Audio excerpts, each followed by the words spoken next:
गांव के एक छोटे से घर में रामू और उसकी माँ सीता रहते थे। रामू एक मेहनती लड़का था और सीता एक दयालु महिला। उनके जीवन में कठिनाइयां बहुत थीं, लेकिन प्यार और उम्मीद की कोई कमी नहीं थी। सीता की तबीयत अक्सर खराब रहती थी और रामू दिन रात काम करके उनका इलाज करवाता था। एक दिन गांव में एक भयंकर बाढ़ आ गई। कई घर तबाह हो गए और लोगों को भारी नुकसान हुआ। रामू और सीता का घर भी पानी में डूब गया। उनकी सारी जमा पूंजी और जरूरी सामान नष्ट हो गया। सीता की तबीयत और भी बिगड़ गई और रामू पूरी तरह से टूट गया। लेकिन रामू ने हार नहीं मानी। उसने अपने गांव के लोगों की मदद से एक अस्थायी आश्रय बनाया और अपनी मां की देखभाल में जुट गया। गांव के लोग भी एक दूसरे की मदद के लिए आगे आए। उन्होंने मिलकर भोजन और दवाइयों का इंतजाम किया।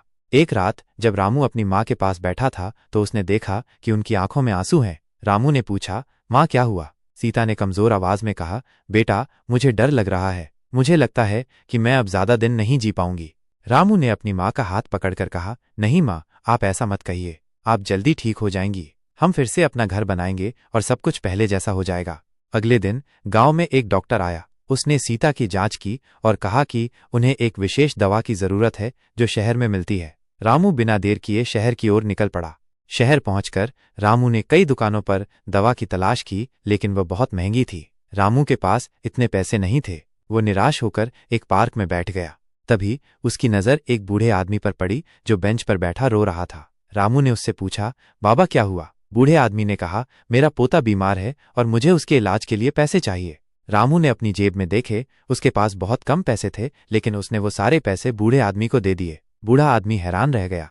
उसने रामू को आशीर्वाद दिया और कहा, भगवान तुम्हारी मदद करेंगे।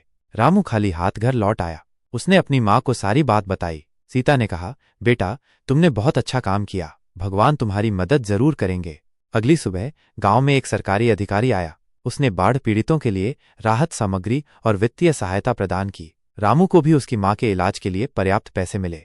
रामू ने तुरंत शहर जाकर दवा खरीदी और अपनी मां को दी। कुछ ही दिनों में सीता की तबीयत में सुधार होने लगा। रामू और सीता ने मिलकर अपना नया घर बनाया और उनका जीवन फिर से खुशियों से भर गया।